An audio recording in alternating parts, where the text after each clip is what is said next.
Eh bien, salut à toutes et à tous et bienvenue dans cette dernière vidéo de 2024. Je vais sortir une genre d'analyse. Cependant, je suis toujours un petit peu enrhumé. Vous pouvez l'entendre, peut-être que je parle un petit peu du nez. Donc je me suis dit, on va faire une vidéo plus chill, où je vais juste donner mon avis. Je vous ai fait voter, je vous ai fait un petit sondage. C'est la vidéo chaque personne qui n'aurait pas dû mourir par saison dans The Walking Dead. Alors, c'était compliqué, mais je savais pas comment formuler mon idée en tête. C'est plutôt, je vais revenir sur chaque saison et je vais choisir une personne, un personnage à ne pas tuer. Mais par contre, je vais remplacer sa mort par un autre. Voilà. Et je vais faire ça par saison. Par exemple, si je tue Rick en saison 1 et que je garde Jim, ben, en saison 2, il n'y aura pas Jim. Parce que dans la réalité, Jim, il n'est pas là dans la saison 2. Je fais ça vraiment par saison. À cet endroit-là, ils auraient dû faire ça. Ensuite, bam, on enlève ce que je viens de dire et on part à la saison d'après. Voilà, comme ça on corrige, entre guillemets, chaque saison. Ok, bon, on est parti. Et n'hésitez pas à me donner votre avis en commentaire. C'est parti, la saison 1. Mais pour moi, c'est difficile parce que la saison 1, les morts étaient parfaits. Vraiment. Pour moi, c'était nickel. Les bons personnages sont morts. Donc, au pire, bah, je vais garder Amy et je vais tuer Andrea. Voilà, ça change pas trop la dynamique comme ça. C'est plus ou moins les mêmes personnages. On n'a pas trop vu quelle était la personnalité d'Amy. Donc je me dis, voilà, on garde Amy, on tue Andrea. C'est plus ou moins la même histoire. Amy peut prendre le rôle d'Andrea. Et peut-être que Amy serait plus empathique qu'Andrea, tiens. Peut-être qu'il y aura un côté plus intéressant avec Amy. Je pense pas qu'elle sera allée du côté de gouverneur, je pense pas qu'elle aurait couché avec Shane.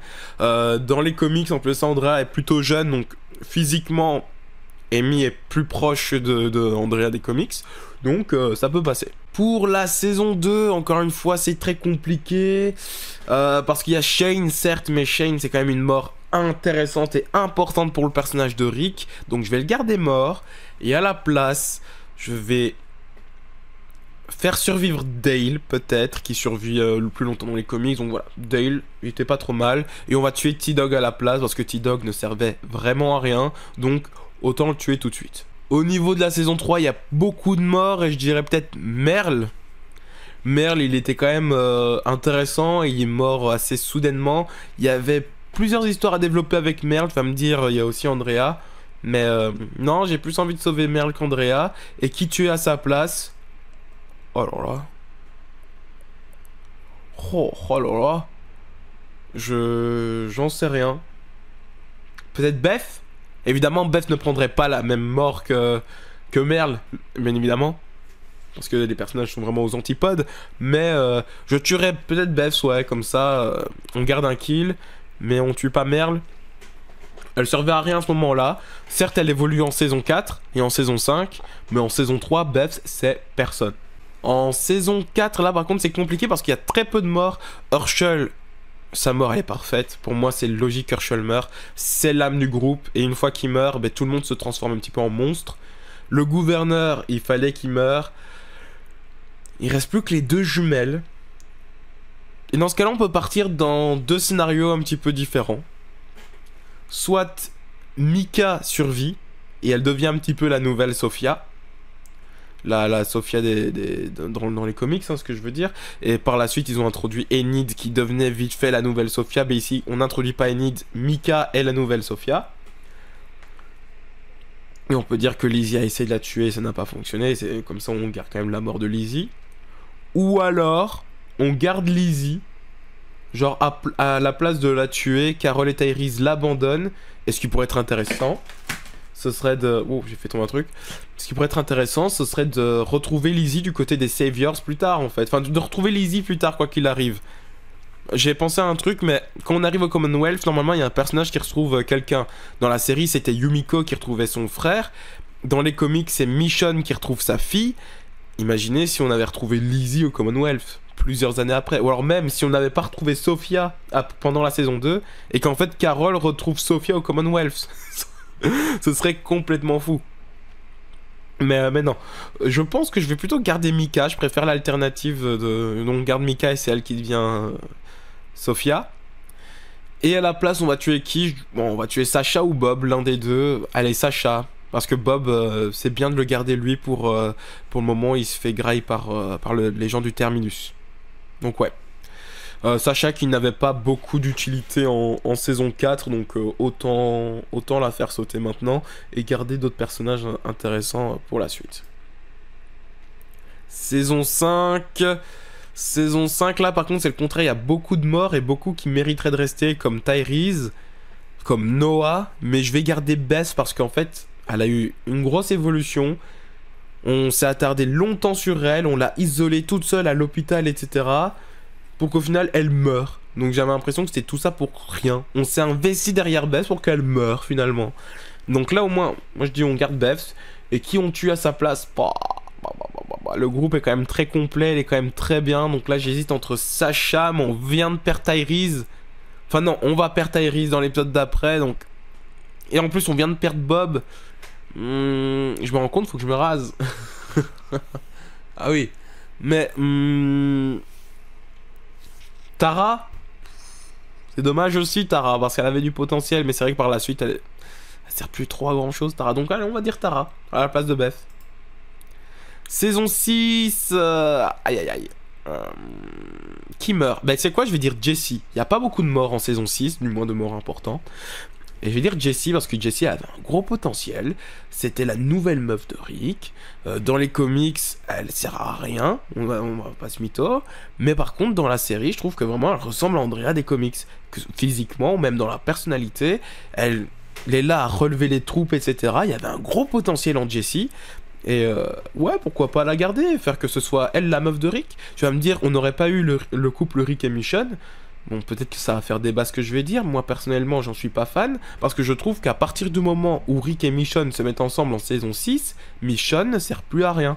Elle devient la meuf de Rick. Et elle n'existe qu'à travers Rick. Et le moment où Michonne redevient intéressante, c'est quand Rick part. Et là, Michonne redevient intéressante.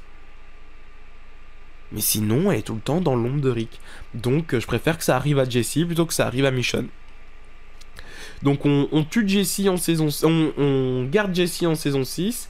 Et qui est-ce qu'on tue à sa place? Peut-être Sacha, peut-être Tara, encore une fois. L'une des deux, pour moi, c'est du pareil au même. S'il faut vraiment choisir... Je choisirais Tara. Comme ça... Comme ça, Sacha a quand même son histoire avec Abraham. Pour la saison 7, pour moi, il n'y a aucun débat. C'est Glenn, bien évidemment, qu'il fallait garder. J'ai déjà exposé dans diverses vidéos pourquoi Glenn ne devait pas être tué en saison 7. Du moins selon moi. Bien évidemment, je n'ai pas la vérité absolue. Mais pour moi, Glenn, il fallait pas tuer du tout. Et qui tue à sa place? Eh ben... Là, encore une fois, je vais faire polémique, mais je vais dire Daryl. Moi, le personnage de Daryl, j'ai jamais été un grand fan. Je l'aimais bien dans les premières saisons. Il était sympa, il était un petit peu rebelle, mais en même temps touchant. Il était un petit peu à part du groupe, etc. Il a évolué, très bien, très intéressant. Mais je trouve qu'à partir de la saison 4-5... Ouais, il est là, sans plus. Moi, je suis plus trop fan de Daryl à partir des saisons 4-5. Et après, dans la saison 6, il sert plus trop à grand chose. Et très franchement, pour ce qu'il fait en saison 7 et 8, on peut se débarrasser de Daryl. Hein. Enfin, je suis désolé, oui, certes, derrière, il redevient important, mais bon, à ce moment-là, on ne sait pas, parce qu'on ne sait pas que Rick va se barrer. Donc voilà. Mais je t'avoue que moi, Daryl, je suis pas du tout un fan. Et surtout en saison 8, où il pète vraiment les couilles. Voilà, j'ose le dire. Donc, je tue Daryl à la place de Glenn. Pour la saison 8, mais Carl, bien évidemment, on ne tue pas Carl, voyons. Oh là là, mais quelle idée de merde, ça aussi, tuer Carl.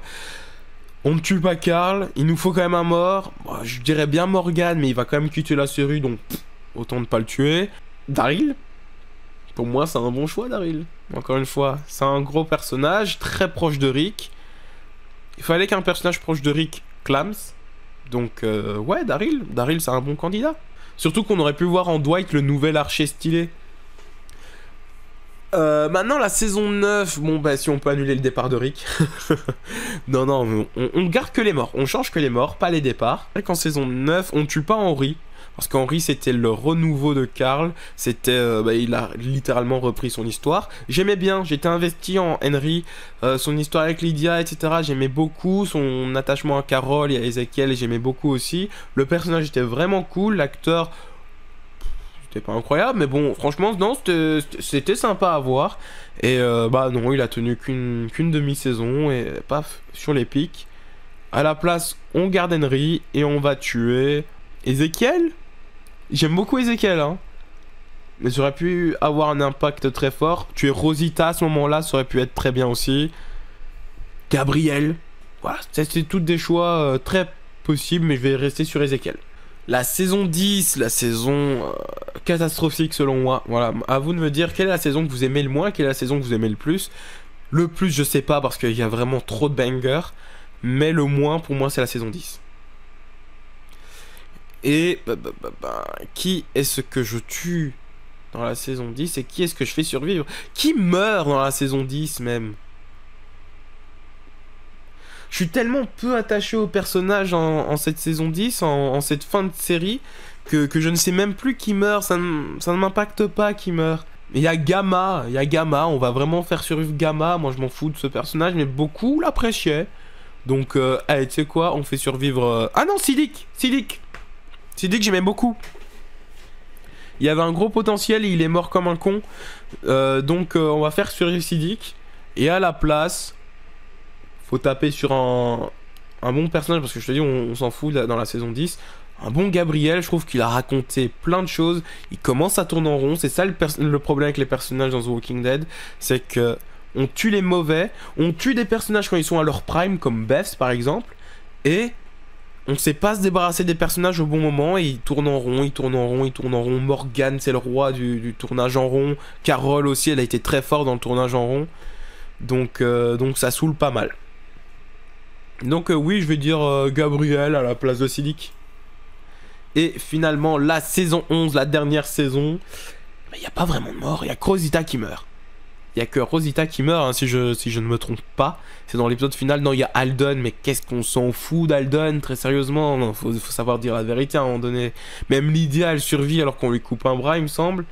Elle sort avec le ninja. Le ninja, il survit, hein. Donc, je sais pas. Ouais, bon, on fait... Bah, du coup, je suis obligé de choisir Rosita. Alors, il y a Lens, il meurt. Il y a le fils. Il s'appelle Sébastien.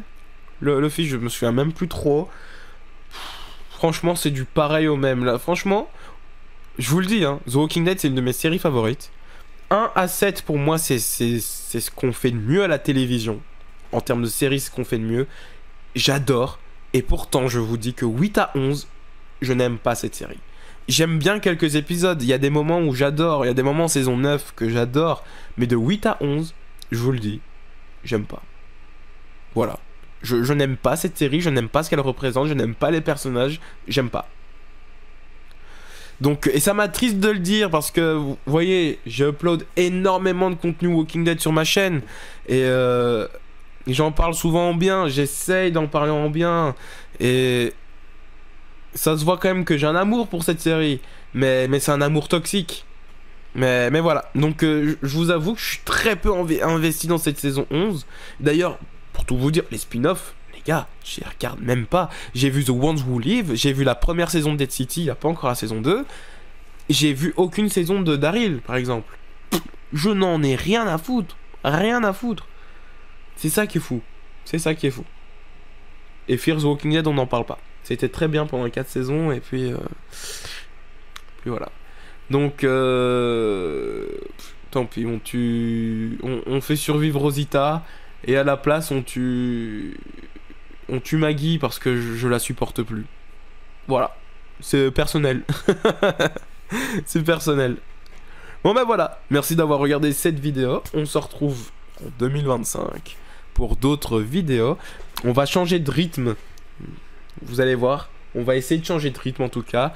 Installer un nouveau truc. Dites-moi en commentaire quel personnage vous tueriez également. Et quelle est votre saison favorite? Et est-ce que vous ressentez la même chose que moi par rapport à The Walking Dead 8 à 11? Comment vous situez par rapport à ça? J'adore vraiment 1 à 7, hein, ça je vous le dis. C'est une de mes séries favorites. Mais 8 à 11, c'est une série que j'aime pas. Ce qui fait que... waouh, pardon. Ce qui fait que, globalement, The Walking Dead, j'en garde quand même une très belle image. Parce que, même si 8 à 11, c'est pas bien... c'est pas grave, j'ai tellement d'amour que ça... l'amour de 1 à 7 bat la haine de 8 à 11.